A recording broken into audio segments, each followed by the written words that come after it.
సుధాకర్ పటేల్ అంటే ఎవరో కాదు, రోజు వ్యాసాలు రాస్తాడు, సీనియర్ జర్నలిస్ట్, అద్భుతమైనటువంటి వ్యాసాలు రాస్తాడు. తర్వాత ఇంకోటి ఏంటంటే ప్రజా సమస్యల పైన పూర్తిగా అవగాహన ఉన్నటువంటి వ్యక్తి. తర్వాత ప్రజల సమస్యలను ఎక్కడి నుంచి ఎట్లా స్పృశిస్తే మంచిగా ఉంటుంది, తర్వాత ఎట్లా ప్రభుత్వం దృష్టి తీసుకెళ్లాలి, ఆ సమస్యలకు పరిష్కార మార్గాలు ఎట్లా సూచించాలి, అన్ని విషయాల పట్ల మంచి అవగాహన ఉన్నటువంటి వ్యక్తి. రోజుకో వ్యాసం రాయడం అంటే మామూలు విషయం కాదు. అన్నతో చదువుతాము వ్యాసాలు. ఇప్పుడు అసలు యాక్చువల్ విషయం ఏంటంటే కచ్చిరికాయలు ముచ్చట్లు రాస్తాడు, మళ్ళా రోజుకో వ్యాసం రాస్తాడు. రోజుకో వ్యాసానికి విషయం కావాలి, తర్వాత కచ్చిరికాయలు ముచ్చట్లకు విషయం కావాలి. ఇదంతా కూడా విషయం ఏంటంటే కొంతమంది వ్యాసాలు రాసే వాళ్ళు ఉంటారు, కొంతమంది వ్యాసాలు రాస్తూ ఉంటారు, అంటే మేధావులు మాత్రమే వ్యాసాలు రాస్తూ ఉంటారు. అయితే విషయం ఏంటంటే ఈ వ్యాసాలు రాయడానికి ఒక వ్యాసం రాయాలంటే 15 రోజులు టైం తీసుకుంటారు ఎక్కువ శాతం. అయితే రోజుకో వ్యాసం రాయడం, తర్వాత రోజుకో కచ్చిరికాయలు ముచ్చట్లు రాయడం, తర్వాత ఇంకేమేమి రాస్తుండో ఏమేమి పేపర్ రాస్తుండో తెలియదు అన్న. నేను కూడా వ్యాసాలు రాసిన, గతంలో రాసిన వ్యాసాలు నేను కూడా గతంలో రాసిన, వెలుగు పేపర్కి, తర్వాత కొన్ని పేపర్లకు నేను పత్రికలకు రాసిన. కానీ వ్యాసాలు రాయడం అంత విషయం చిన్న విషయం ఏం కాదు. ఎందుకంటే ఒక పూర్తి డేటా తోటి ఇక్కడ చూడరు మీరు, నెంబర్లు ఎక్కడెక్కడ ఏం కథ, నెంబర్లు పతా కార్ఖానా ఫుల్ ఇన్ఫర్మేషన్ తోటి అట్లా రాయడం అంటే మామూలు విషయం కాదు. అన్న మాటల్లోనే కచ్చేరికాడి ముచ్చట్లు రండి, ఏం కాదు.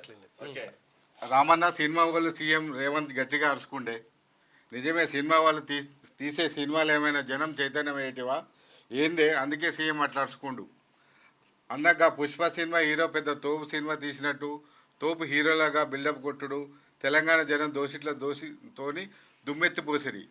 మరే తమ్మి సినిమాకు వచ్చినోడు నిమ్మతంగా టాక్సీలకు పోయి సినిమా చూసిపోతే ఓ నిండుపానం పోయేది కాదుగా. ఓ బిడ్డ సాగు బతుకుల్లో పోరాటం చేసేది కాదు. ఓ నిండు కుటుంబం ఆందోళనకు ఆవేదనకు గురయ్యేది కాదు. హాస్పిటల్లో ఉన్న శ్రీతేజను చిరంజీవి ఎందుకు పరామర్శించలేదు? సినిమా ఇండస్ట్రీ వాళ్ళు మొత్తం ఇలానే మానవత్వం లేకుండా ఉంటారా? మంత్రి కోమటిరెడ్డి వెంకరెడ్డి అన్నారు. ఎంత విచిత్రం తమ్మి. ఇంకో ముచ్చట విన్నావు ఏందన్న ఆ ముచ్చట? చెప్తా విను.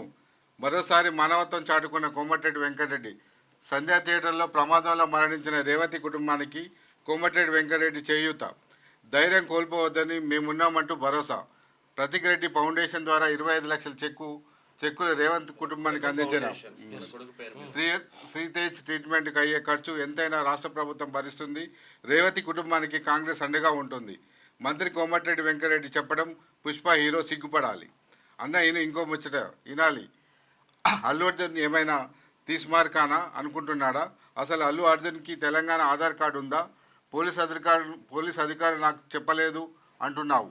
నీకు ఎందుకు చెప్పాలి? నువ్వు ఏమన్నా తీస్మార్కాను అనుకుంటున్నావా? నువ్వు మామూలు పౌరుడివి. నీకు ఆధార్ కార్డు ఆంధ్రలో ఉందా, తెలంగాణలో ఎక్కడ ఉందో నీకు తెలియదు. అసెంబ్లీలో నీ వల్ల గంట సమయం పోయింది. నీ గురించి మేము ఎందుకు బాధపడాలి? తెలంగాణ సమాజం సౌమ్యులు కాబట్టి మీరు ఇంకా ఇక్కడ నాటకాలు చేస్తున్నారు. ఏసీపీ పబ్బతి విష్ణుమూర్తి అనడం గమనార్హం. ఇది సకినాడ సుధాకర్ పటేల్ రెగ్యులర్ గా ఆయనే రాస్తాడు, కచ్చిరికాడు ముచ్చట రాస్తాడు. తర్వాత ఇక్కడ వ్యాసం కూడా మనం రోజుకో వ్యాసాన్ని చూస్తాం, రోజుకో కచ్చిరికాడు ముచ్చట చూస్తాం. అన్ననే రాస్తాడు, డిఫరెంట్ అద్భుతంగా రాస్తాడు. ముందుకు వస్తారు. థ్యాంక్ యూ సో మచ్ అన్న. లేకపోతే మొత్తం కంట్రీ చేస్తాడే కంట్రీ చేయండి. ఇది కచ్చిరికాడు ముచ్చట్లు. ఇక మీరు తెలుగులో అనర్గళంగా రాయగలరా? స్పష్టంగా మాట్లాడగలరా? మాటలకు తగ్గట్టు అభినయించగలరా? అయితే ఇంకెందుకు ఆలస్యం? క్యూన్యూస్ మీకు ఒక మంచి అవకాశాన్ని ఇస్తుంది. క్యూన్యూస్ లో పనిచేయటకు లేడీ యాంకర్స్ కావాలను సంప్రదించవలసిన నెంబర్ 8688926084. QNewsAds@gmail.com ను సంప్రదించండి. లైక్ చేయండి.